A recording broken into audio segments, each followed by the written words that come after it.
Hello Hashima, this video is for Tuesday, April 28th for ELA. So today we are finishing Number the Stars. You're reading chapter 17 and the afterword. We talked at the beginning of the story about how this is a historical fiction book. And I want you to think about the ways that this book has been both fiction and historical. And in what ways this book has been part of the adventure genre, which we talked about a little bit when we started Holes, where there's a quest or some type of journey that the character goes on, where there's a battle of good and evil, and in what ways this book is similar or different to Holes, and in what ways that those kind of match up, those elements of the genre. So although they're completely different books with completely different subject matters, they do have some things that are in common. So think about that today a little bit as you finish the book. So today we're going to be mostly just focusing on wrapping up all of the little conclusions and inferences and themes that we've come up with as we have read, thinking about how we develop our inferences over time, that sometimes it's not just an inference you make in one chapter, but it's something that builds for a long time as you read. So as you're reading today, I want you to ask yourself, like, what do I notice is happening in the book? What do I already know about this? And what details support my thinking?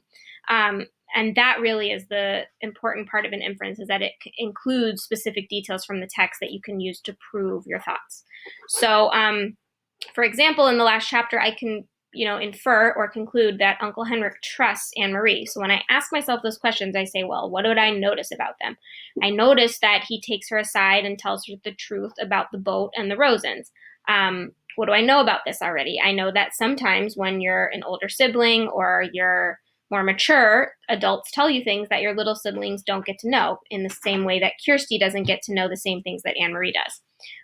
So when I think about some details to support this or back this up, I know that Uncle Henrik specifically says, or he specifically waits until Kirsty goes away before he starts telling Anne-Marie the truth. So that's one piece of evidence to support my thinking. You can also think about how when he tells her the truth, he is talking to her like another adult. He's taken into account that she's more mature than Kirsty.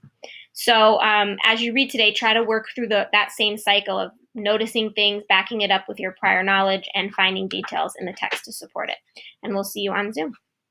Enjoy the rest of the book. And by the way, the afterword is not part of the novel. So the novel ends after chapter 17, and then the afterword is something that oftentimes authors of historical fiction include, because it kind of brings us back to that real historical setting to compare and contrast it with what happened in the novel. So that's also what your short response is going to ask you about, is what's similar between the afterword and chapter 17. So think about that while you are reading.